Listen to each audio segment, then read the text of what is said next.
Dalit Journeys for Dignity, Religion, Freedom and Caste. We have with us editors of the book, Professor K. Satyanarayana and Dr. Ramnarayan Rawat, and as discussions we have Professor Sanghamitra Acharya, Dr. Brahma Prakash, Professor Udaya Kumar and Dr. Yasphal Jogdand. Before we begin, let me say a few words about JNU Academic. JNU Academic is an entirely student-driven open forum. The foundational principle of the forum is to enrich and enliven possibilities of democratic and civil discourse inside the campus on issues that are of social relevance. JNU Academic is privileged to have had unwavering support of its audience right from its inception in 2017. In order to organize more such events in the future, we need your monetary support. So please donate as much as you can, either through UPI or cash. We will circulate a QR code during the session. You may scan the code and pay through UPI. Your contributions pay for the booking, venue booking fee, posters, tea and snacks that will be served afterwards. So moving on, let me briefly describe the context of today's book discussion. The past decade has seen a surge in Dalit studies offering key theoretical insights into marginalized groups. This collection of essays highlights Dalit struggles for dignity in India, beginning with the rejection of caste Hinduism and search for religious alternatives as the first step towards self-respect. These exploration of self-worth extended into everyday secular life. The introduction shows how such struggles shaped B.R. Ambedkar's idea, including his insistence on dignity in the Constitution, his notions of moral stamina as ethical commitment to democracy, and his innovation conception of the social in studying caste and modern India. The essays examine the challenges and opportunities Dalits faced in modern India. Some trace how conversion to Christianity and reinterpretation of Buddhism or Sant Mat tradition reconstituted untouched selfhood. Others probe the struggle against caste through changes in dress, secular work, historical interpretation and domestic space. Using literally archival and ethnographic sources, the collection illustrates the intertwined histories of religion, politics, literature and social life. So before we formally begin the discussion, let me introduce our esteemed panel for the day. We are honored to welcome Professor K. Satyanarayana. He is an Indian scholar, editor and an anti-caste activist. He is a professor in the Department of Cultural Studies, English and Foreign Language University in Hyderabad. He is the co-editor of this book. So please join me in welcoming Professor K. Satyanarayana.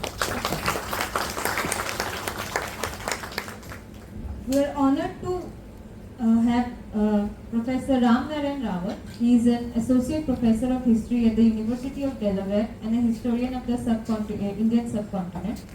He is the author of the book Reconsidering Untouchability, Chamars and Dalit History in North India, and has co-edited the volume Dalit Studies with Professor K. Satyanarayana. Please join me in welcoming Professor Ramnarayan Rawat. As a discussant for today's session, we have with us Professor Sanghamitra Acharya. She is a professor at Center of Social Medicine and Community Health. Her area of specialization is at environment and resource utilization, urbanization and urban health, gender and morbidity. We are honored to have Professor Acharya. So I request everyone to join me in welcoming Professor Acharya. We also have Professor Udaya Kumar as a discussant. He is a professor at Center for English Studies, JNU, specializing in Joyce studies and contemporary literary and cultural theory. So I request everyone to join me in welcoming Professor Udaya Kumar to this panel. Next we have Dr. Yasphal Jogdand, and he is an associate professor of psychology at IIT Delhi. His research interests include group process and intergroup relation, particularly intergroup humiliation, prejudice, leadership, and well-being among marginalized groups. Please join me in welcoming Dr. Yasphal Jogdand. Last but not least, we have with us Dr. Brahma Prakash. He is an assistant professor at the School of Arts and Aesthetics. He is an Indian cultural theorist, writer, and academician. He has authored the book Bodies on the Barricades, Life, Art, and Resistance in Contemporary India and Cultural Labor, Conceptualizing the Folk Performance in India. Please join me in welcoming Dr. Brahma Prakash to his esteemed panel. Dr. Brahma Prakash will be also moderating and chairing this panel for today's book discussion. So with this, I give Dr. Brahma Prakash this panel. I'm really sorry if we don't have enough space, we have to stand by, but again, you know that we cannot do anything here. So I would like to without taking much time.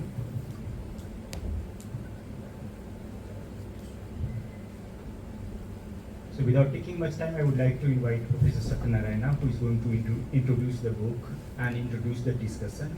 And we have a remarkable book, I will say that landmark, perhaps landmark in Dalit studies, landmark in anti-caste studies, and landmark in various ways that we are going to discuss in more details. But I would like to invite Professor Satyanarayana to discuss the book and at least introduce the book, and then we will take out the discussion. Yeah, please.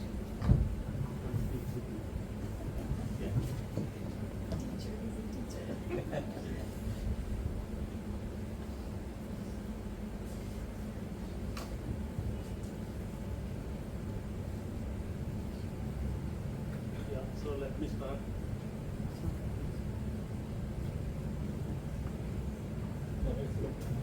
It's Hello? It's on. Yeah, it's on. So let me start by apologizing for all those who are standing. So I think we can't do anything about that. I'm very sorry about that. And first I thank JNU Academic for giving us this opportunity. Turn this off.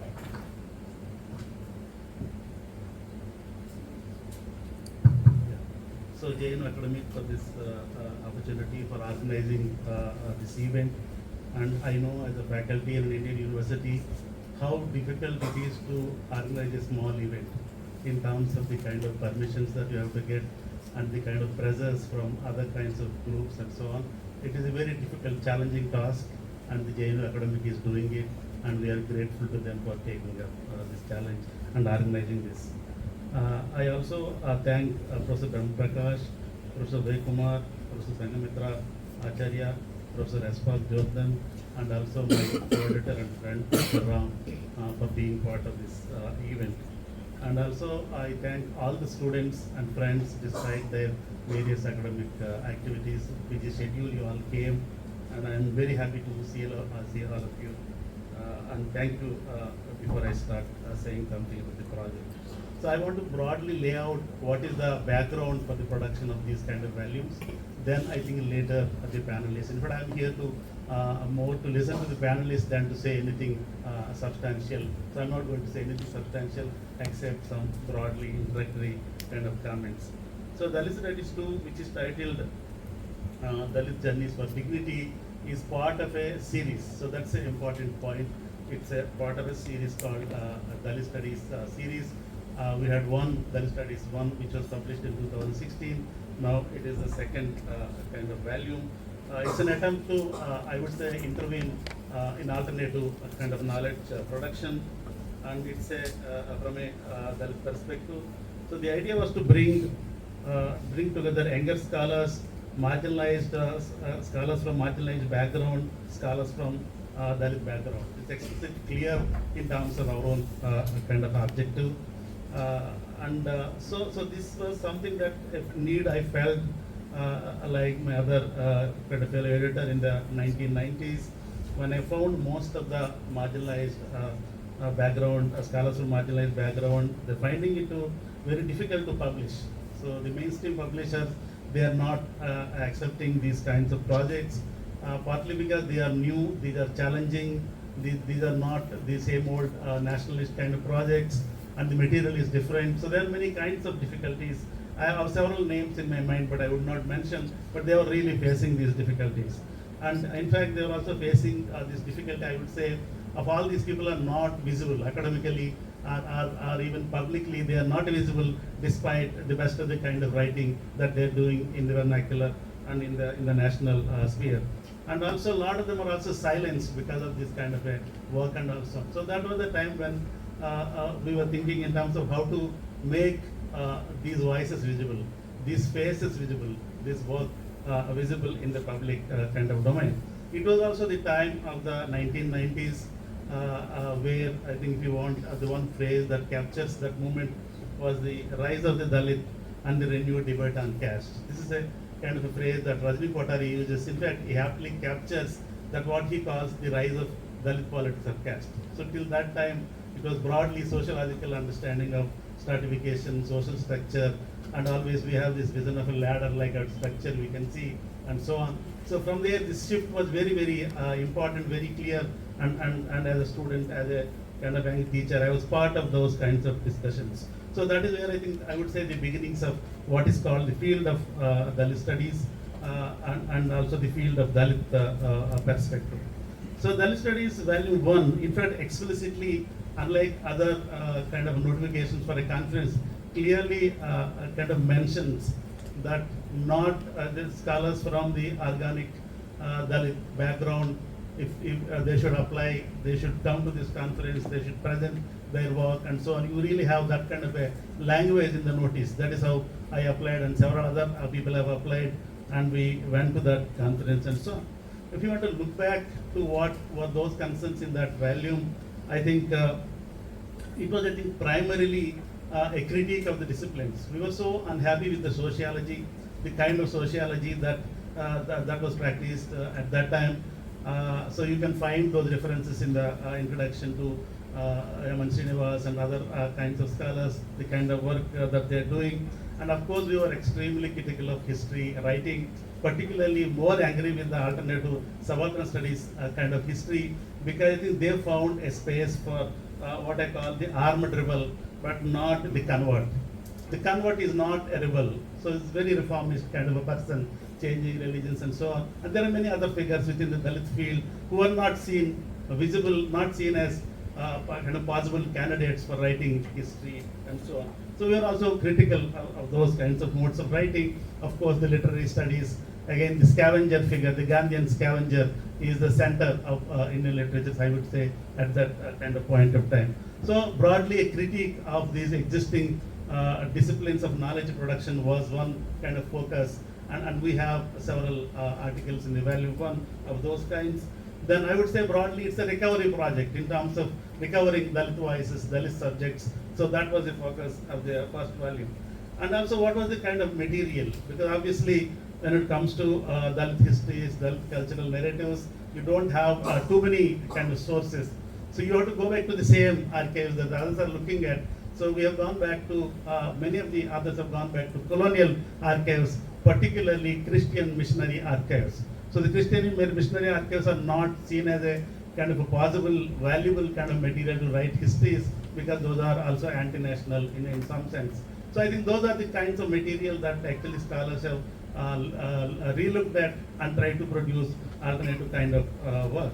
So when it comes to the Dalit studies 2, I think the key issue was now we moved from those kinds of broadly clearing the space for writing new kind of histories to identifying a specific issue in terms of what we call the struggles for dignity and what we call the Dalit social as an important kind of a category. I think that's where we have some elaborations of Dalit social in this volume, and thinking of religion as a social kind of a space, and that is where we have Ambedkar's reading of religion as something that is transformative. I think that's a focus. You have papers of that kind. In fact, in the 1970s and 80s, you also have the human dignity as one of the central kind of issues that comes up as a kind of an issue. So around that, some of these issues that we have done. So you have those papers. I will not go into those kinds of details. But I want to say, for the especially for the younger scholars, so the Dalit Studies project is a project which welcomes you, all of you, to contribute in the next kind of series of volumes. It's a process. We have a process of where there is an ad, and then there is a selection of abstracts, about 200, 300. Then you have a kind of set of scholars invited, particularly younger scholars, but not really senior scholars. Many of them we have not accepted last time also. So really we wanted the younger kind of scholars to apply, then select those kind of articles, and try to see whether we can publish them, whether we can whatever. But also in terms of the panelists, I would like to say that because the nature of this is that you have an ad and invite people, so it's across the disciplines, so you have interdisciplinary kind of work from both humanities and social sciences. These are like random articles of people who are doing, younger people doing different kinds of work. So we have a broad theme, but finally we get very different kinds of articles and all that. So what we have now, it looks like a very unified kind of a piece of writing, and with a volume, with an introduction and all that, we really bring all these disparate things and try to kind of present some kind of introduction which gives some kind of unity and so on. I think that's the nature of these kinds of papers. So in the Duke, the first volume by the Duke was, I think, extremely successful and set a lot of kind of trends. One of the things is that it was published under what is called the Creative Commons Agreement. So they proposed that something like Dalit studies is widely used by people. We want to publish under Creative Commons, which actually meant there is online available all the time, though there is a print edition, but anybody can access. But the other side of it is that you don't get anything out of it, but it will be available. So he said, okay, you do this. So they have done that. Because of that also it really kind of circulated widely and so on. Of course, we had this whole review process, rigorous review process with the mainstream presses, rejections, then rewriting, adding. So this is like, so the reason why you asked me why 2008 to 2016, the first volume, then the second volume 2019 to 2025. Of course, Corona also was an issue here. So we had these lot of these kinds of difficulties, and also difficulties in terms of edited volumes. Publishers don't want now. They want either cookbooks or any other kinds of books which can be published 6,000, 10,000. So academic books, they are not really interested, particularly edited volumes. So these are the challenges. The second volume also was a product of a conference we was held at CSDS. Particularly, I want to thank Aditya Nigam and Pratima Banerjee, who was instrumental in organizing this. And also you have Gopal Guru's keynote there. And also Yasphal Jogdand, now famously known for her book on caste. She visited at that time because she was doing research on that topic that she was doing. She was part of the conference. And right now, so this was published by Permanent Black. And I really thank the Permanent Black and also the American press, the Sunni press, USA. And also I really thank Yasphal Jogdand. So this is the other point, last point I wanted to say is that most of the Dalit covers from the 90s, I see that you say Dalit cover, then it is given to the in-house publishing team. They came up with very dark figures. If you look at this Bama's, Baby Kamle's kind of a translation. So many, when was published, when Baby Kamle came to EFLU, we called her for inauguration. Then everybody was thinking Baby Kamle looks like that, very dark, sweeping woman. There is a photo and all that. She's a very fair, tall woman, lean woman, a very different kind of figure. But mostly the publishing in-houses have an imagination that Dalit figures look like that and that. So we want to dispel that. So we are really publishing, in fact, most of the things that I have published have Dalit artists publishing. Here you have a great painting by Yasphal Jogdand from Delhi, who is called Bakari Prasad, is on Instagram and so on. So I really thank him for this. Then of course I wanted to say one word about the scholars in the book are really kind of a younger generation, new generation scholars. The scholars you have not heard of them earlier, and also in terms of they are all coming from very kind of regional, local kind of locations, though they studied in some of the universities, but primarily they are coming from either Bihar, Punjab, Andhra, very regional kind of locations. And then in conclusion, I would like to say that what we have in this volume, as Brahma Prakash is saying, it's a kind of a very good volume and all that. So I'm not saying that it's a great volume, but what you find in this volume is that there's some kind of snippets of Dalit life, some aspects, some flash points you find, because in terms of methodology, in terms of sophistication, you don't find that. You don't find that particularly because there are like kind of great kind of changes that have come in terms of thinking of the Dalit question. That you have phenomenology, you have other kinds of philosophical studies. There are various scholars writing books about touch as an important kind of concept and so on. Of course, you don't have any of those here because, and we don't, I think, also not followed what is called the distinctive thinking that one scholar has called. So we have not got, although we are positive about those kinds of initiatives, but I think these younger scholars have, I think, strictly remained within what is called the existing disciplinary framework, trying to find a place within those kinds of archives and so on. And we also felt that some of these kind of these speculative kind of framework, new kinds of framework are inspiring, but also disabling at the right now. Immediately, if you want to jump to that, then it's also disabling for us. So I think with these words, I will stop. Thank you. Standing, sitting, squeezing in this room where this very important book is being discussed and deliberated. And I say very consciously using the phrase very important. I consider it important in the same realm as Dr. Brahma Prakash has called it as landmark. For the simple reason that when we think about writing on the issues of marginalization, issues of disparities, discrimination, etc., we do have reams of literature. Okay, this is better, but that's all right. While the reams of literature exist, we really have to sieve into some things which are more relevant, which make the mark more starkly, and therefore many a times it becomes that you're trying to locate the needle in the haystack. I thank JNU Academic for having organized this, without which I'm sure most of us would have remained unfamiliar with this book, which really draws a very different kind of trajectory. When we are trying to engage with this question of Dalits, and Dalits not only as an entity, but Dalits as a concept which has evolved over a period of time, giving us some kind of notion, some kind of ideas, and more importantly, some kind of perspectives which are strong and shaping themselves in a very, very formidable way. And I see this book as an outcome of that process.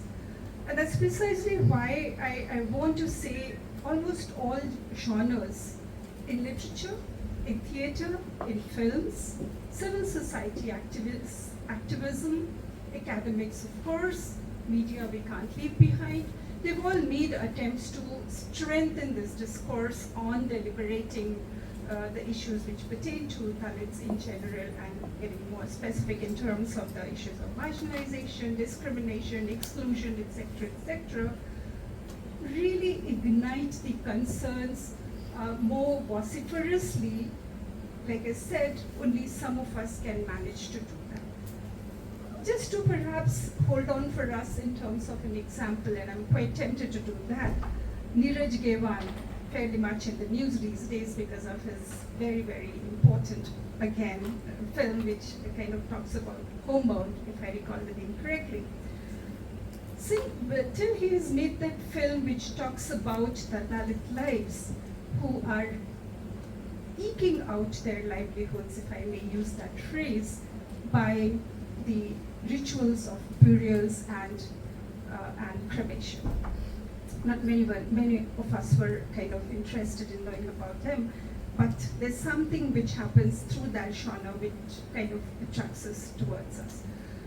So the point, therefore, I'm trying to make how something which is all pervasive, we don't address it, we don't look at it until and unless there's something which draws our attention towards it.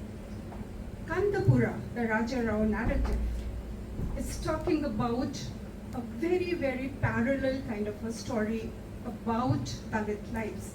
But it takes a while before as a reader, we start engaging with that part of the narrative. Similarly, when I read, and I'm really glad that Dr. Brahma Prakash brought me on board on this platform. And as Vidisha was kind of introducing me by saying I worked on environment, gender, this, that, and so on, one trajectory which she missed out, while I worked in all of those areas, the cross-cutting trajectory has been the issues of discrimination and social exclusion. My recent work has been published by Springer, which talks about mapping identity-induced discrimination, and therefore, I just wanted to make it clear that I'm not coming out of the blue. I have my roots fairly well dug into the thing. So coming from there, perhaps I think, as we've already heard from Dr. Satya talking about the genesis of this book, the way the first publication, which was way back in 2016, talks about how the whole landscape of connecting caste as an identity, caste as a realm in which Dalits have to be seen, examined, understood, and perhaps explained also, need not necessarily rest on the Dalits themselves. Should, therefore, the question of caste not be posed to the non-Dalits as much? And why is it that the answers from the other side of the fence remain kind of not so vibrantly visible or even audible for that matter? And therefore, this volume, and I'm referring to the 2016 volume, kind of gives us that background on which the present volume stands formatively, expanding itself, spreading the content of its narratives through various papers which have been put across in this volume, almost indispensable for all of us who are, making efforts to engage with this question of Dalits literature, Dalits perspectives, and understanding, first of all, and more correctly. These essays which have been put together in the volume, and I'm sure I wouldn't want to go through all of them, but I do pick up something which are more, cutting through different, essays. Something which really makes this book outstanding in comparison to most other volumes which are written in this realm. This one is, trying to not only enrich the debates on caste, the discourse which is there on inequality, the struggle which has been there for what we label as dignity or self-respect, it probably also contours the everyday artifacts, if I may use that phrase, musical traditions, theatre, and Dr. Brahma Prakash already mentioned about the paper which is talking about the very simple dress that most women in the subcontinent drape themselves, and the sari itself, and how that symbol of dressing becomes an important element in organizing the whole discussion which lies embedded in this book, and how this can probably become an impact, something which we can probably be seeing in terms of how religion as a possibility of inculcating faith, how modern industry, for that matter, can infuse how perhaps the caste in its entity was being visualized and projected through the colonial times till the contemporary society in which we are living today. And therefore, when we look at the theme of this volume, which is focusing on dignity, and it probably takes us back to the very question of the subjugation which existed through historical times, and perhaps it continues to be visible in various news items that we keep reading almost every now and then, in terms of bringing on board that dignity per se is something which is extremely important, and therefore the emphasis on religious conversion, which this book brings it very, very clearly, the new devotional traditions, if I may bring it in that context, the occupational and spatial practices which are in some sense to be seen in a different kind of light, elaborating and illustrating what goes into these practices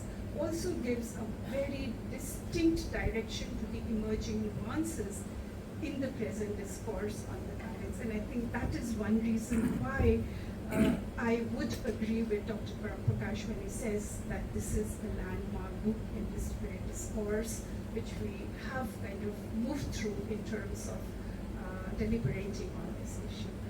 You know, we might want to, connect. Therefore, if I take, I hope I do have some more time. I've become extra conscious of your, as the book perhaps opens up to the reader in the form of the introductory chapter, I think the argument is kind of suggesting of the struggles which have embedded the whole idea of the self which is Dalit, the whole idea of the arguments which are built upon analysis of this self. And therefore, these struggles perhaps have been important, have to be seen in a way how Dr. Ambedkar therefore uses this, and it comes out very clearly in the introductory chapter, Ambedkar's idea, including his insistence for, if I may say, including the term dignity in the Indian Constitution, which was at that time point in the making. And therefore, I think if we look at this concept, as alluded earlier already, which is moral stamina or emphasizing ethical commitment to democratic practice and of the social, for that matter, perhaps takes us together in knitting all of this together in a fashion which kind of tries to put together in some way the question which Dr. Brahma Prakash raised. What is it that we are trying to therefore, and if I recall correctly, his question was in terms of what he said as risks being taken or not taken despite the desire and the aspirations being there. And I think I wish to connect that with the whole idea of risk-taking as a notion or as a process, perhaps necessarily has to have a very strong social capital to motivate that to happen. Because despite, and perhaps I see this on the true trajectories, on one end of the trajectory perhaps is resentment, and on the other end of the trajectory could be the subjugation. And in between perhaps is that process which may lead to that kind of risk-taking behavior which may emanate by the collective decision which alludes us towards that, which kind of creates that kind of capacity, capability in doing that. And I think it comes out very clearly as we move ahead to other chapters, other papers which have been contributed here. Dignity, of course, being the running thread throughout all the papers, if I may bring that in. Focusing perhaps on the theme of Dalit struggles for dignity in India, as the book, like I said, begins with documenting the role of India's Dalits in ensuring the inclusion of the term, and I just said about Dr. Ambedkar's context, to perhaps illustrate that, if we look at some of the latter papers which are included in there, the other essays which are there, very clearly explore the distinct trajectories of Dalit groups, which are, in search of, if I may say, religious alternatives. Especially if I don't have that kind of dignity in my current religion, I do want to look for alternatives, and that's where perhaps the conversion becomes an alternative, or is also an important context in which we are trying to locate the realm of dignity. In fact, at this moment, I do want to draw from one of my doctoral students' research, who's engaging with Buddhist philosophy and Ambedkar's thought on how do we contextualize the realms of health and healing vis-a-vis vis-a-vis the context of conversion, has that made any change in the lives of the people? And I see a very direct connect in the realm, or the way we perceive dignity, or the way we would want to emulate what dignity can bring to me as an individual, as a person who is looking for certain, if I may say, betterment in myself by way of, yes, I'll need one more minute to wind up. In terms of attaining that what I consider as to be quote unquote better, and therefore the paper which brings to us the realms of if I say conversion, and Dr. Brahma Prakash has already pointed out about the context of I'm trying to recall the name, I'm forgetting the first individual who embraces Prananja, embraces Christianity and also inspires the others of the life of his community to do that, is a marked, if I may say, historical episode, for the simple reason that the same person is being imprisoned for having entered the temple. And this is where the question of dignity becomes almost perennial. From time point 1 to time point n, it continues to be there with us. And then there are markers of the individual, such as this person who takes on board head on that this is what my sense of dignity and my movement towards dignity can be. And then we have similar kind of arguments, and I'm again knitting it through dignity as the root of it.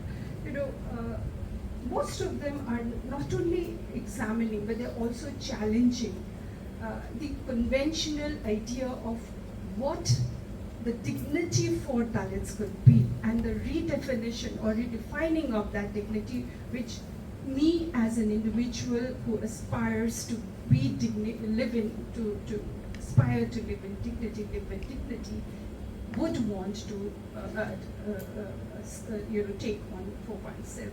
So the essays which probably follow, are challenging, this kind of historical or the conventional stereotypical thoughts, and also therefore the opportunities and conditions which are faced by the Dalit in today's India. Several of these chapters have explored the distinct trajectories of Dalit groups, if I may say, in the search for religious dignity. Some essays are also talking about the struggle against caste by analyzing changes in the sartorial choices, sari being one. What is the, how do we interpret therefore the historical context of, how this sense of change perhaps becomes relevant in moving towards what is visualized, what is considered as dignity. So to end with the fact that it was a very overwhelming experience to read the book. I wouldn't claim that I've read everything out of it, but I've read much of it in order to, perhaps be able to say something in a nutshell about the book. And I really congratulate with the depth of my heart the editors, the contributors, Dr. Rawat, Dr. Satyanarayana, Dr. Mohan, for bringing this volume together to the likes of us who are interested and engaged with the question of that it is an indispensable volume in today's time if we have to say, understand and reflect on this question. Thank you very much. Panelist, one of the panelists here, but I also got this additional responsibility for moderation, so I have to moderate myself also in this discussion. So, okay, thank you so much, first of all, JNU Academic Forum for organizing this academic discussion, and that keeps us giving some kinds of new insights, new inputs of the academic world. But yeah, I would like to again reiterate that, after this, Dalit, this whole Dalit journey for dignity, the book becomes I'm saying landmark in 2-3 different ways, and I will try to underline that why One, that Professor Satya has already indicated that it is also some kinds of departure in terms of Dalit studies itself. Second, in terms of new ways of thinking, so you have like some sections that deals with territorial practices, clothing, this whole like question of clothing, and that becomes important, I will say, part of this book.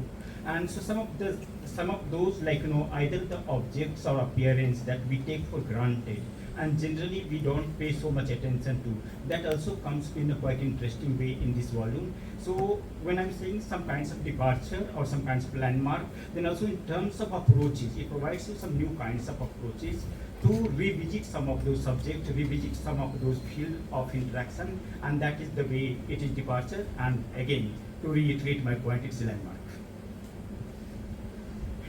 So I will try to make entry point from two larger perspectives. One would be like my own Sudra background, my own kinds of background, and how I see Dalit journey for dignity. For because like many times when you think and read this book, then many times also some chapters gives you goosebumps. So kind of risk one can take. In what condition, and that becomes one of my questions, very fundamental questions for panelists also, and for the editors, writers, that what could be the reasons that some of those risks that Dalit communities took, perhaps like Sudra community did not take. So is it about some kinds of very precarious situation, there you can take some kinds of risk that perhaps other privileged communities, and they are desire is very much there, even among the Sudra communities, even among Adivasi community, different other communities. So that desire of change is very much there. But what could be the reason that they have not taken that kinds of risk that Dalit communities took? And that risk I would like to read out with the quote by Babasaheb Ambedkar, and he would say, "Let 3/4 of our people die in this endeavor." Again to repeat, let 3/4 of our people die in these endeavors, and then at least the remaining 1/4 will be able to live their life with dignity. So I'm trying to again read, so what was this whole idea of some kinds of life of dignity itself? Because when we think about dignity, when we think about honor, izzat, then it also becomes a field of some kinds of haughtiness. And therefore, B.R. Ambedkar was very critical about this question of dignity within the dignity also. That how whenever we think about some kinds of honor, then honor always comes with some idea of the privileges, which comes with some notion of the hierarchies. And therefore, when one is trying to risk this kinds of a space, one is trying to risk this kinds of life, then what exactly what exactly dignity mean for that communities? And then but again, I'm saying that what could be the reason, and perhaps I would like to locate that reason in some kinds of risk that only and only the communities at the margin, community at the precarious condition can take, and perhaps that could be the one readings, but again, we can discuss that one. Second part would be about thinking about some kinds of, so Dalit journey for dignity comes with an urge, and therefore when we think about we all have some desire to make transformation, and if you're thinking about larger progressive ideas, then you have various quarters. One can think about feminist movement, one can think about left movement, workers movement. There was always a desire to make change, but desire here comes in a very forceful ways. It becomes a matter of life and death. And that urge, that urgency that comes in this book, some of those writings, some of those poetry, that brings that kinds of urgency, and therefore dignity is getting redefined as a dignity. Dignity becomes some kinds of urge without which you cannot live, or you don't want to live, you better love to better like to die, or better you make some kinds of other kinds of choice. And therefore the question of dignity becomes very, very forceful kinds of reading in this book and across the article, I would say. So Dalit journey for dignity comes with an urge, almost emerges a similar model with unparalleled history. An unparalleled history, and therefore I'm giving communities, different communities who are trying to make some kinds of journey, departure, some kinds of journey for change, transformation. But again, the risk factor that comes in this book, or risk factor that gets associated with the Dalit movements, we don't find. I think we have unparalleled history perhaps. The kinds of death, the kinds of violence that happened, the lynching that has happened, I don't see any parallel. And therefore, it becomes Dalit journey for dignity also becomes a model for me. Model for many communities, either Sudras, either Adivasi communities. They are in directly or indirectly, maybe their struggles have a very different kinds of nature, and they are coming from very different kinds of location. But Dalit journey for dignity also becomes some kinds of metaphor or some kinds of like risk-taking kinds of practices where one want to take some kinds of inspiration with, and therefore it becomes also very inspirational in that very sense. Love, freedom, and dignity without risk are anathema. Like, many times, like, you are getting whole idea of freedom without risk, love without risk. But we all know that it becomes such very neoliberal kinds of like slogans. And therefore, in all the chapters, whenever they get like questions of freedom, freedom is also coming with some kinds of risk-taking kinds of like work. And that becomes also some kinds of very foundational kinds of a structure of the very like book.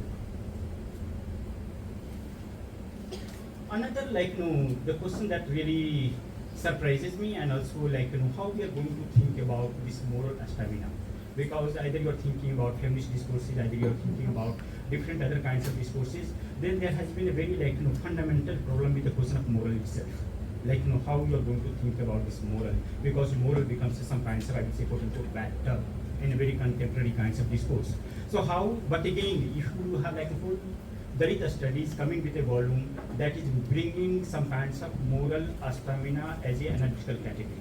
It says that we want to take moral stamina as an analytical category, and then the question would be for other communities or other sections of people at the margin who are trying to have some kinds of dialogue. So is it completely transforming the idea of the moral? Is it a counter argument to the moral within that kinds of moral discourse? Or is it making some kinds of very moral claims in the very readings of the moral?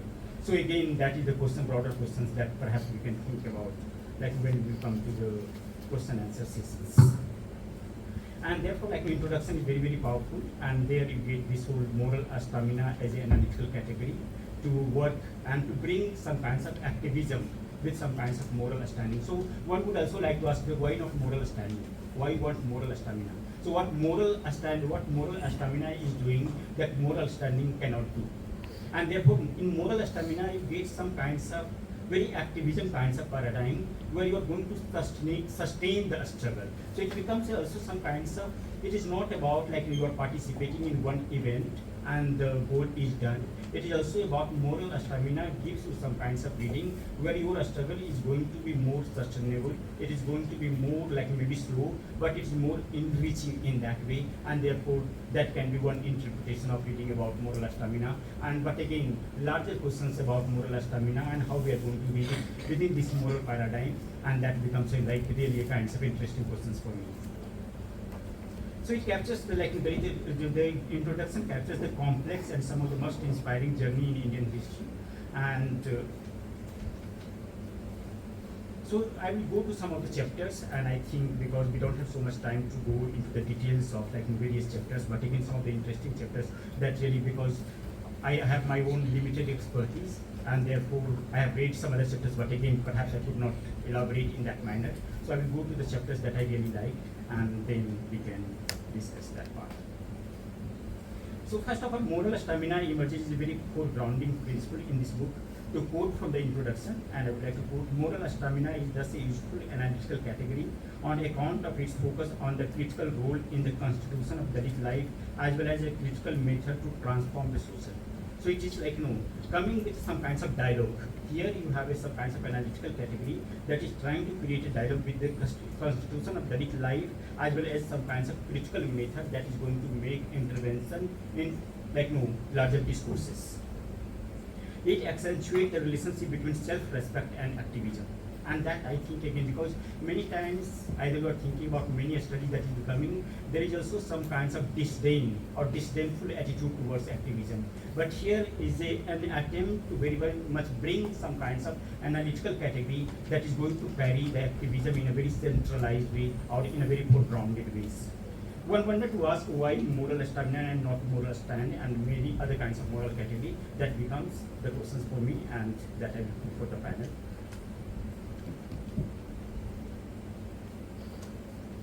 So now I will move to the second chapter, and that focus on legacy of Nanchari, if I'm pronouncing correctly. And he was an activist, and you have written by Chandrasekhar, who beautifully interviews the legacy that gets undermined by the mainstream of scholarship, as well as in missionary writings. And so he is the perhaps the first person, or early person, who is getting now converted to Christianity He was the person who got arrested for just going for a temple. He visited a temple because he transgressed the caste rule, and therefore he was sentenced for 5 years in prison. But when he came back to the prison, came out of the prison, he led his community to convert into Christianity. And that was a very, again, kinds of practical, like somewhere like readings that is coming through the oral sources, and the oral sources very interestingly collected by Chandrasekhar, who does so even he is trying to take some kinds of account from Christian missionary writings, then that provides some kinds of more passive kinds of reading about Nanchari. But when he gets some kinds of oral account, then oral accounts and vernacular literature provides some kinds of more a kinds of active agency of Nanchari, where that desire to have self-respect was very central to his idea of the very movement, or whether he was trying to transgress, go to the temple, or whether when he came back and he got converted to Christianity, and that becomes very interesting chapter to read through different kinds of sources, from archival sources to oral kinds of sources. One of the fascinating chapters, and that becomes also very complex chapters in very contemporary discourse for me, is about, and this is a chapter called Dalit Futures and Sexual Modernity in South India by Lucinda Ramberg, and she discusses about inside and outside rational and emotional division that is happening within the household. So for example, she gives a lot of examples where you have male members of the family, they converted to Buddhism, but you have female members of women who are still worshipping the ancestral deities or family deities, and that was leading to a lot of contradiction within the family.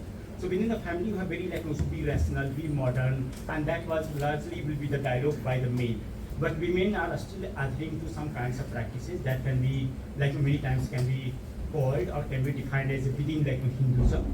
But again, largely the way, and that becomes also field of my study, my own studies, where we have whole tendencies to read larger field of folk Hinduism, of folk kinds of religion as a part of Hinduism, and that becomes a really, really problematic zone. And I think there the readings gives you two different kinds of tone. One, that how we are going to read this contradiction, because I have also have my own student, he's doing was doing a study in UP, and that contradiction is very much there.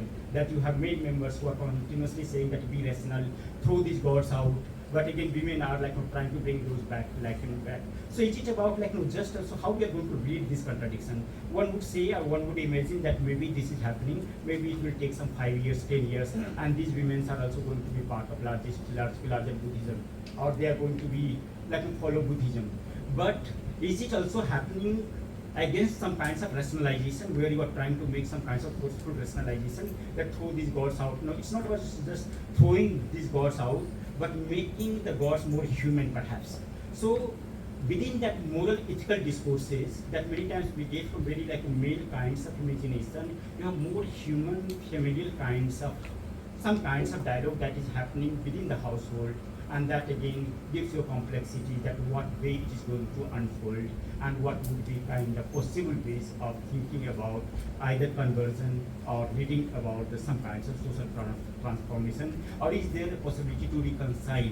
But there is always a danger of that reconciliation, that maybe you are again falling apart and becoming part of something else. But again, these are the larger field that are still, I think, remains a very, I will say, some kinds of very complicated, complex areas where this dialogue is still happening in a very active ways, and many times at a very emotional and personal level. Because just think that people are getting married, and and many times most of these women got converted when they got married. So with marriage, and this is the beauty, she writes beautifully, that with marriage you get another package, that you also become Buddhist. But you never had that kinds of maybe even the basic exposure in Buddhism many times, and that contradiction, that crux is very much there.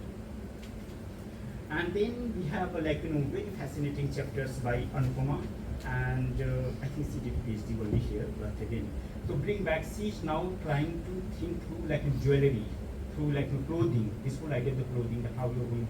And Ambedkar perhaps has a very minute readings of these things, and she starts with the quote by Ambedkar, where he's saying that you drape your saris mark your untouchability.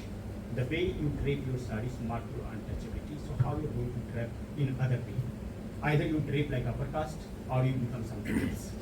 So from sari to jewelry to all the mark, and this also shows that how much caste can mark. It is marks each and everything. from object to every parts of the bodies are marked. And that gives you some kinds of glances where like she is doing like she did her field work perhaps in UP and North India, where like which caste should wear what. And if you are not allowed to wear these things. So one caste can only wear metal, other caste can only wear something. But again, that whole restrictions and marking shows another layers of the caste that perhaps we have not thought about. Same way, like we as Satya knows more than me about like poet Gadar. So when he was writing his poetry, then one of the idea was also to think in terms of object, because we have also marked or castified objects, all the objects around us, from room to everything are marked. So how one can think about either unlearning those marks or making some different kinds of departure where object can be re-signified in a new ways or perhaps in a more radical ways. But again, Anupama's chapter is quite interesting for me because it comes with a lot of those kinds of readings, and especially that becomes also from gender perspective, that becomes very, very interesting kinds of take. And finally, I would like to end with that because again, and finally, I have like some interest, and because of my own interest, I read our friends Dickens Jonas chapter, and that chapter on Jyoti Das and Phule. And but again, I will just leave with the questions because he's doing very again fascinating hermeneutic kinds of reading, more interpretative kinds of reading. And recently I was also doing some work on Ramayana and especially Dalit Bahujan intellectuals take on Ramayana. And there, for example, if you're taking Ghulam Giri or some kinds of even Periyar, this whole idea of the Delaware land, then I think there is some sense of reading the way I can make it also anti-interpretative. It becomes some kinds of against interpretation.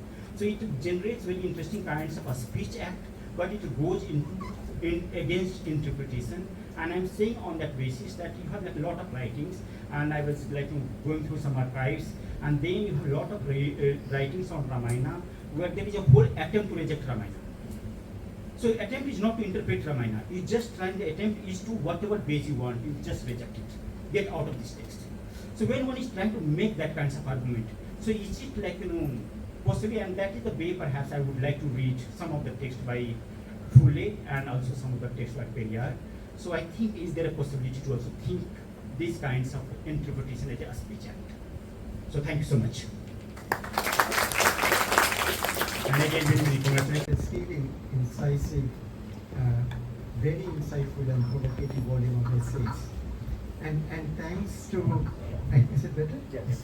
And thanks to Ram and Satya and also Sanal Mohan, whom I miss here. Unfortunately, he couldn't join us here, for editing this amazing successor to the first volume of Dalit Studies, which, as Satya pointed out, had appeared some years ago. Now, already many speakers have highlighted some of the important questions that this volume presents before us. So I will actually highlight a few of them, a couple of them, and try to think a little bit about them.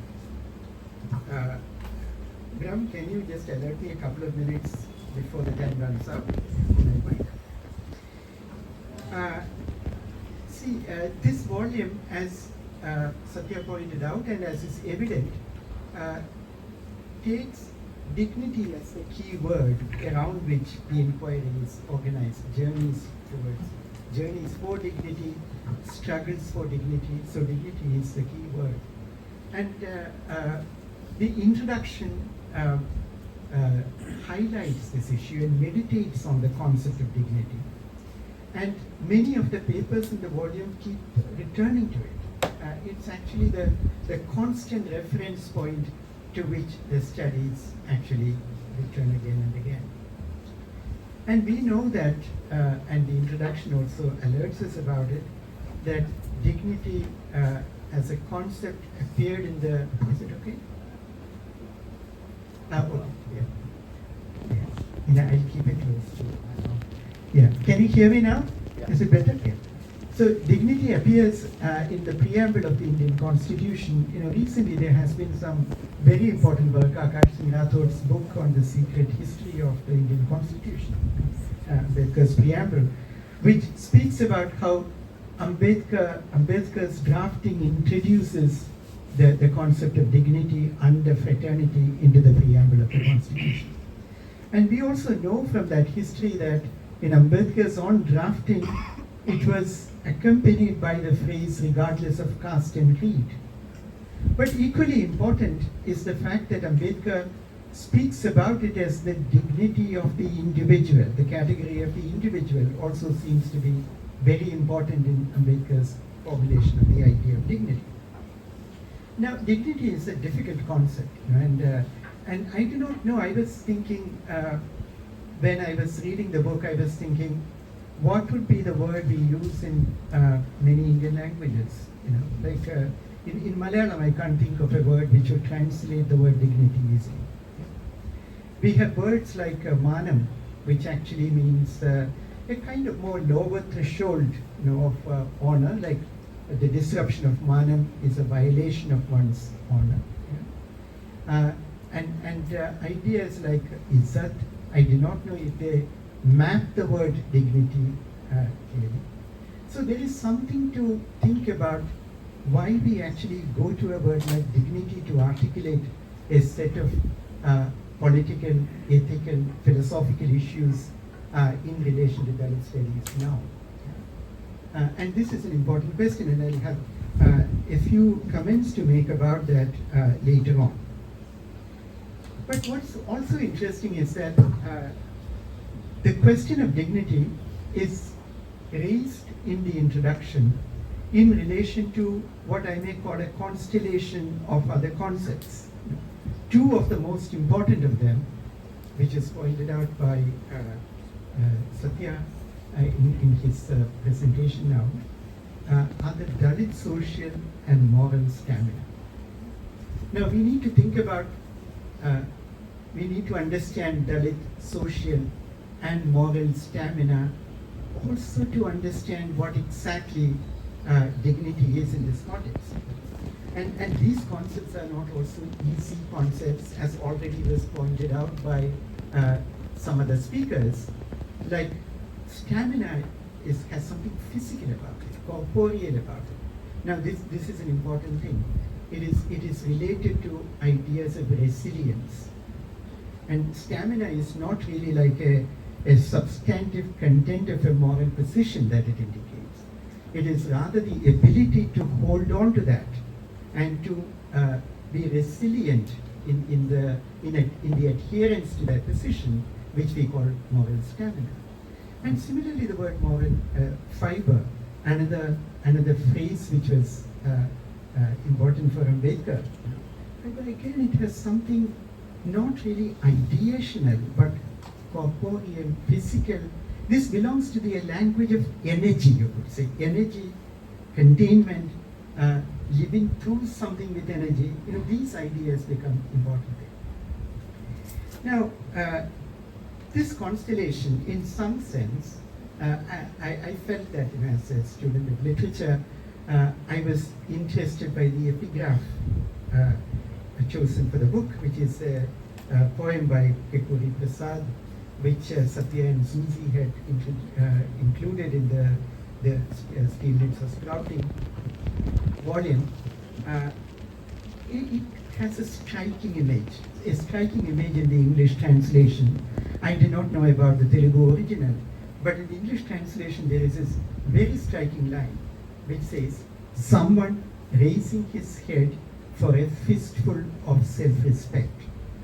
Now this is, in terms of the poetic grammar, this is an interesting line, because on the one hand, fistful indicates a small quantity. When you say raise for a fistful of something, it shows an attitude of craving for something, begging for something, yearning for something, etc., etc. But then the rest of the line offsets that by raising his head for a fistful. So raising one's head.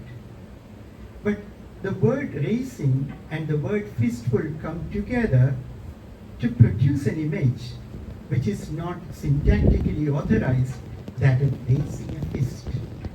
The fistful becomes a clenched fist here. So in affective terms, in terms of the poetic affective organization, I felt that this combination indicates something about the book's own approach to the question of dignity. On the one hand, it can be characterized in terms of struggle. It can be characterized in terms of trying to achieve something which is not denied, so as an object of yearning. But on the other hand, there is something defiant and affirmative, and something fearless about it. And I feel that these two aspects, one affirmative and defiant, and the other yearning for something which is denied or which one does not possess, or which one is constrained from possessing, I think this combination indicates probably, throws some light on the idea of moral stamina and the approach to dignity that the volume is introducing. Now, just about the Dalit social, there may be more things to do. At the moment, I'm moving on. And I also felt that, Satya invoked Aniket Javare's work indirectly when he spoke about the question of touch, the question of restitutive thinking. Now, one of the arguments that Aniket puts forward in practicing caste is society does not exist. What exists is actually sociability, practices of sociability. Now, I felt that the concept of the Dalit social probably has a moment in it which can actually talk to this argument. That is, when you speak about the Dalit social, it's not a segment of society that you talk about. It is rather a domain of sociability, relationships, connections, solidarities, etc., ways of behavior, ways of comportment, etc., which one is actually talking about. And I felt that that is an important thread which is followed after the book. Now, the volume itself, we don't have much time, so the volume itself, to others have spoken about this, can be seen as engaging with 4 different major themes. They are interconnected, they overlap. One of them, which is very crucial for the volume, is religion. A second one, I would say, is the body and the sensorium. A third one can be called the space of the social, which is precisely what I indicated just now. And the last one is the domain of historical memory, historical recollection. The sections, the essays which actually take up the question of religion are arguably the most central. They occupy also the introductory, the earlier part of the book. And Ram's own essay on the Sanghamitra religion, which also shows us an alternative, a challenge for producing a different kind of conceptual history. A conceptual history of the phrase Sanghamitra itself, as well as the concept of Adam Anubhav Gyan, which is paralleled by many other anti-caste initiatives in various parts of India, like in Malayalam, Satyanarayana Guru's foregrounding of Ariva, or knowledge. In many of the writings, Ariva occupies the position of Brahma, which would be the case in Advaitic argumentation. It's a displacement of the concept of Brahma, you could say, by the concept of Ariva, which has consequences for how you read the text. And the question of religion is also taken up in relationship to practices which are related to conversion and also inhabitation of religion, whether it be within a religious community, like the complex, conflictual, stigmatizing relationship between Syrian Christians and Dalit Christians in a village in northern Kerala, about which there is a very powerful novel in Malayalam. And also what Pram pointed out a moment ago, about the different ways in which a religion is lived within the same household. Like the Buddhist, the rationalist understanding of religion and what religious practice ought to be, and what happens in the kitchen, which is not really about Hindu gods, but about deities which are handed over by the family. They are not like the mainstream pantheon Hindu deities. Now, rather than see these perhaps as a contradiction that ought to be resolved in favor of a unitary idea of Dalit religion, probably we may need to see these different ways of inhabiting religion as very important for understanding the Dalit social and the concept of dignity, which comes up in the kitchen as well as in the living room.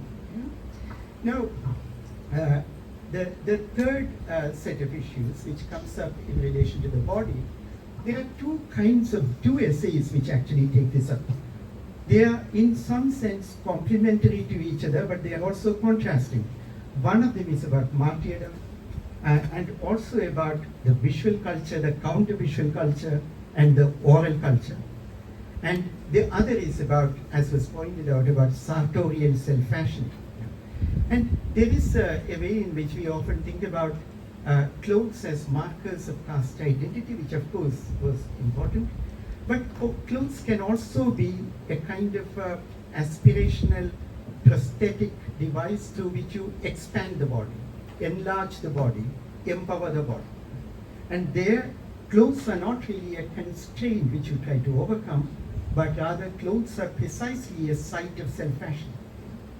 And the last set of things which are related to the question of historical memory, Dickens's essay is very important there. And Dickens is also plugged through the reading of Yogidas and Jyotirao Phule, is also plugging into the methods, the critical methods which were used by or which were fashioned by a series of anti-caste thinkers in various parts of India. Like in Malayalam, there is a very powerful thinker in the early 20th century, around the time that Yogidas was writing Dr. P. Palpu. Again, you have a similar kind of impulse to reinterpret history, write a history of caste. See, these are also, this anti-caste historiography is also about marking the moment of the institution of caste and marking the moment of the hiding of the moment of the institution of caste. So this kind of method is something which recurs, and there seem to be certain ways, certain methodological moves or discursive moves which are actually made by these thinkers. One of them is a certain use of etymology, a certain use of literalism, an anti-metaphysical reduction which allows you to look at a word or an event. This is something which I think the book very powerfully puts forward, and we need to think more about it. Because of lack of time, I'll conclude with a last set of remarks about revisiting this question of dignity. I initially mentioned the difficulty of thinking about suitable words for dignity in many other languages. And we know that the English word dignity, which comes from Latin, has a particular kind of history behind it. Now, this is very well acknowledged. You could say that it is a juridical and political theological history. Their dignity indicates the possession of a rank, and it indicates usually a rank which involves certain duties which are institutionally authorized. And this is contrasted with people who do not really have such duties and those kinds of rank associated with it. Now, Agamben in Homo Sacer, he has a discussion of dignity. And there he points out that what's interesting is that this rank and duties, this elevation of the stature of the person gets associated with certain kind of postures of the person, certain kinds of comportment, certain ways of speaking, ways of dressing, etc., etc. And then it begins to get internalized and imitated by even people who do not really have those ranks. So dignity comes to refer to comportment, ways of behavior, undignified behavior, etc., etc. Now, this history is, of course, a long history, which is also about the development of the universal idea of dignity, which eventually also is the product of revolutions which happened in the 18th century, etc., etc., culminating in the Universal Declaration of Human Rights, United Nations, etc. But there is this kind of history, which is about, what I'm trying to suggest is that this history, juridical, political, theological history, is always dependent on an inequality and asymmetry. Now, the question has been raised by other people. Can there be a different way of understanding it? Now, we know that from Kant onwards, people say that dignity is intrinsic to human beings. Now, what does this intrinsic mean? Does it mean that there is absolute equality in terms of dignity? Is that what it means? And we know that in Kant's own work, that is not quite the case, because we also know that it's with Kant that you get the modern philosophical conception of race and racial diversity. So this is actually a central issue. And while reading these essays, I wondered, and also the project of this volume, I wondered if these particular studies are encouraging us or prompting us to think about another way of thinking about it. A dignity which is not absolutely dependent on recognition by those who are privileged. In that sense, overcoming a constraint to gain some markers of dignity which were earlier reserved only for a select set of people. But there is also another dimension which is about a self-relationship, a relationship within the community of enjoyment, of affirmation. Now we know that this often comes up in situations like clothing. Clothing is not only about exhibiting oneself before other people. There is also a different experience of the body which comes with clothing. There is an experience of pleasure which comes with clothing. And similarly, in many of the essays which this volume contains, there is a kind of positive history of dignity, if one may put it that way. Positive history of the journey towards dignity.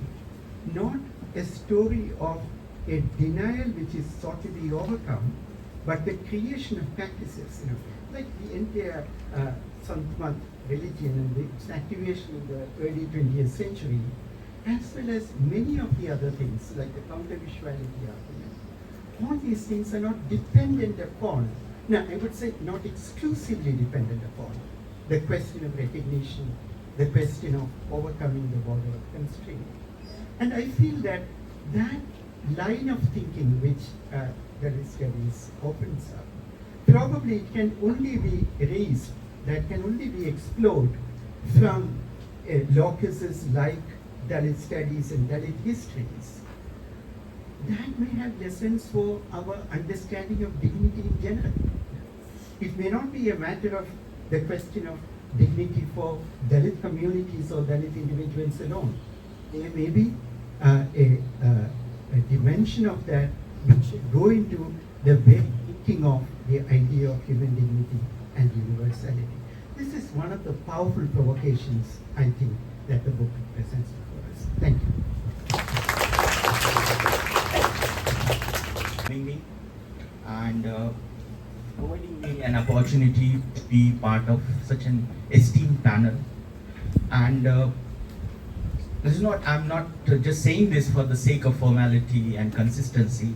I'm saying this from the bottom of my heart because it is rare for a student of psychology to be invited on such a forum and to be part of such very engaging and very important discussions. So I would like to speak about my experience of reading the book and how I approached it, how I made sense of it as a student of psychology. And the first thing that I felt, it's just like when you hear a nice song and it gets stuck in your head and it just plays on and on and on and then you can't do anything about it. It's just like that. This title, Dalit Journeys for Dignity, was stuck in my mind.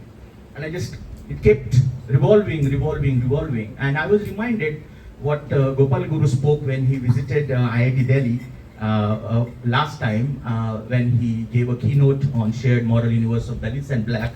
He had emphasized that the importance of follow-up. We not only develop new ideas, new initiatives, but we must follow up. And when I was reading this book, one of the things that I felt is that isn't it a worthy follow-up of Gopal Guru's edited volume on humiliation? And then I thought that isn't it necessary for us to understand this thesis, this journey towards dignity, the way it is captured, by positing it against the nature, experience and resistance to humiliation in the Dalit social.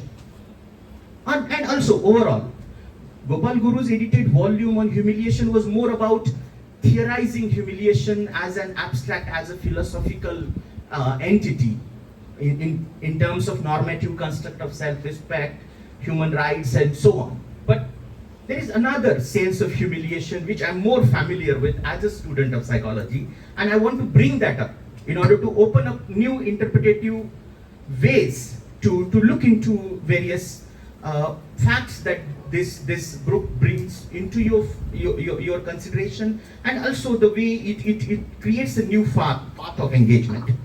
So the first thing is the book is remarkable. Remarkable in the sense, and many people have said this, that this is a remarkable contribution, but remarkable in the way it captures the journeys of dignity. Now this is very powerful, this is very important. This, in a sense, what this tells us that this is Dalit response to systemic humiliation that is embedded in the structures of caste and practices of untouchability. So this is a response, this is a capture of a response. Now let us go back to understanding why these journeys of dignity are significant and why we need to care about them. First thing, let's try to understand what exactly is this experience of humiliation from a psychological point of view. Now new research has come on the experience of humiliation, and psychologists approach humiliation as an emotion, not in terms of a psychological category. But now if you approach humiliation as an emotion, now emotion involves body, emotion involves your brain related processes, emotion involves your individual differences, your interpersonal relations, your intergroup relations, your culture, your society, your history, your identity. Everything is embedded in emotion. Emotion is something, as Sartre has said, makes the world meaningful for us, or we make the world meaningful through emotions. So only through emotions we have the world around us. And emotions also tell us what we value, what we really care about. When you look into the nature of humiliation as an emotion, what we find is psychologists, first of all, identifying it as a very painful emotional experience, a very painful emotion. And some psychologists even go further to put it into the category of the extreme.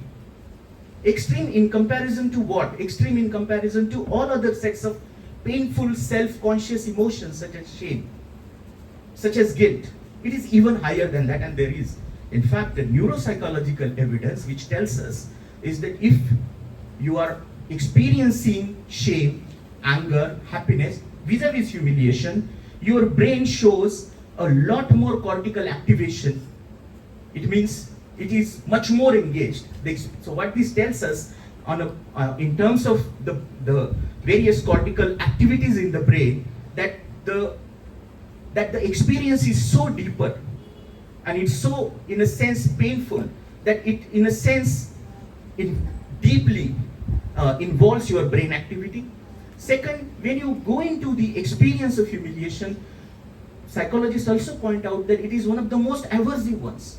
So there are studies which shows that not only humiliation matters, but even fear of humiliation drives much of our behavior. Will be trying everything to avoid humiliation. Now, going further to understanding the way we experience physical pain and the way we experience other sorts of pain, especially emotional, social pain, what we have learned in this research is that the brain areas that are involved in making sense of or managing physical vis-a-vis social pain are the same areas. Means the kind of pain that you experience by, say, having some sort of a physical injury are tantamount and as serious and as damaging as any psychological pain you will be experiencing when you are humiliated by denying opportunities, by abusing, or any other mode or any other action that challenges, that imposes a devalued sense of self on you.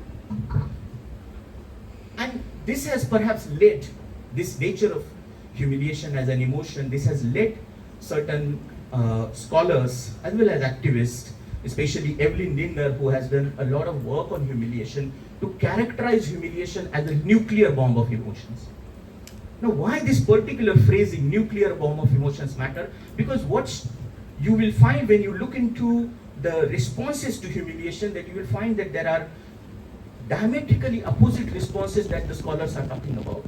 So one set of scholars are emphasizing how humiliation is at the root of violence, terrorism, genocides, how it was at the root of how Germany was lost and Germany was humiliated in Versailles Accord, and how that led to the rise of Nazism and Second World War, how it was at the root of how the experience of humiliation Hutus felt against Tutsis in Rwandan genocide, how it was at the root of, especially when we look at the speech that Osama bin Laden made available after 9/11 attacks. He said that you are experiencing the same humiliation that we have experienced for past 80 years.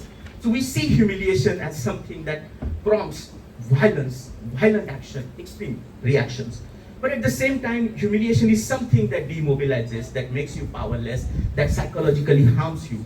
So there are also accounts of humiliation which shows that humiliation could also be a tool of social control, a tool that is used to damage the integrity and solidarity within the group. So you find humiliation in both these accounts of action as well as inaction. But what is remarkably captured in the book, and coming back to the book, is the way that the journeys of dignity shows a very important middle path of resistance. A middle path of resistance, a resistance that is contingent on this idea of moral dignity, manuski, what Ambedkar called as manuski. Manuski, that you must embody. And what does manuski indicate to me, also coming from Maharashtra, having that understanding, is along with all other sets of meanings, I also find that moral stamina is also about a social wisdom, not to go to the extreme in seeking solutions for humiliation.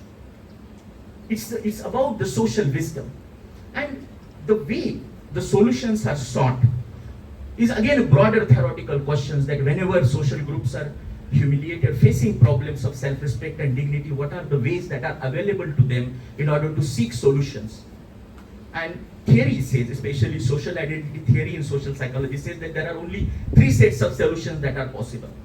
First solution, which is very powerfully captured in this volume, and in fact all 3 solutions are captured very powerfully in this volume, is first seeking social mobility or social exist, which is conversion.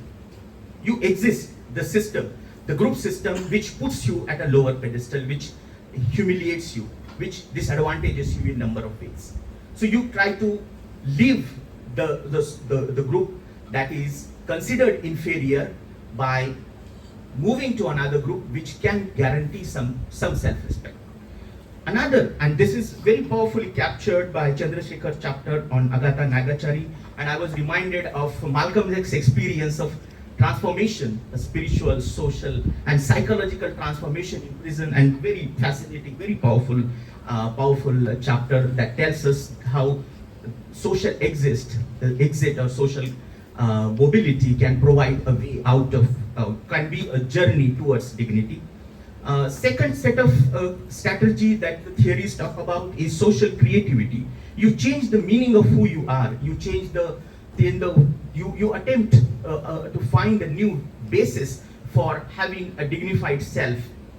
And this is very well captured, I think, in Professor Ram's chapter on Atma Anubhav Gyan and devotion to Santamat and Sadguru. It's also powerfully captured by Kunal Duggal chapter on Ravidasiya religious formation and enactment. Also Deacon's chapter on civilizational memory of Tamil Buddhism. All this tells us that there is this alternate imagination, this what we psychologically call as cognitive alternatives that have been developed in order to posit a resistance to humiliation of caste and untouchability. And finally, social action, resistance, and in an everyday context. So you find Justin Verghes's chapter capturing hidden transcripts of resistance deployed by Dalit Christians of Kerala. Also Musker's chapter shows how Dalit workers undertook collective action under the leadership of Ambedkar to challenge to seek more occupational choices, dignified occupational choices. So and of course, everybody spoke about Anupama's fascinating chapter on sartorial dignity. Very fascinating read. So as a student of psychology, I thought that this is a very important way forward that is psychologists, other social scientists need to take seriously in order to understand, not only, I think, understand the aspect of identity, emotion, but also the aspects of protest and resistance, how need to be theorized. So what was, in a sense, not very clear in Gopal Guru's edited volume is the emphasis on how humiliation is resisted, how humiliation is challenged. And certainly that focus on resistance is also missing in this psychological literature on humiliation. And this volume fills that gap. This volume should be read by all students of psychology, also read by other social scientists. And from that angle, I wanted to make 2-3 critical comments. The first, theoretically, and I completely agree that this book, I completely agree with other panelists, that book offers a nuanced understanding of Dalit social and it, in a sense, a new breakthrough in giving us a layered understanding of Dalit social. But what I thought when we compare to Ambedkar's idea of the social is that, it may be my reading or my limited understanding, but I thought that social is so much discussed in the context of the political, religious, etc. Whereas, as a student of psychology, I would also like to posit social in relation to the individual, interpersonal, and what Ambedkar also emphasized as a personhood. Because that dimension, social and individual, opens up a psychological space for us to engage in understanding Dalit lives, Dalit perspectives, and in a sense, expand the scope of Dalit studies contributions. So the question for the editors and also for the other panelists to consider is to what extent Ambedkar's conception of social is captured by the present volume and what could be done differently. Second, methodologically, I thought the volume relied on mostly naturalistic methods, which was very important, as Professor Satya clarified in the beginning. Mostly archival analysis, ethnography, interviews, which is very important, and perhaps this is the initial stage at which we need this sort of approach.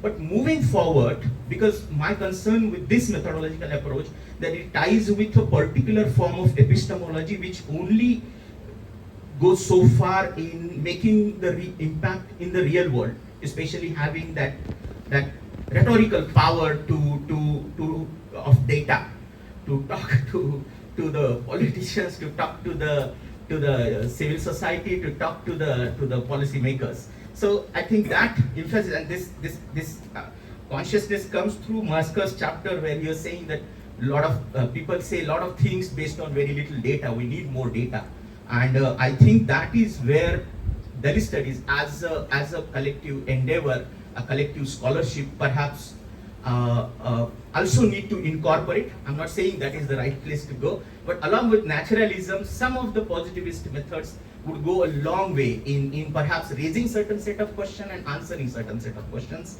And finally, I think the success of the book lied in clarifying the scientifically elusive concept of dignity, as been pointed out by Professor Udaya Prakash earlier. And moving forward, I would like to know more about how Dalit Studies Collective plans to bring new theories and plans to experiment with new set of methodologies. And in fact, also, this is also coming from a very self-interested position, that will there be a scope for psychology to engage in? Thank you.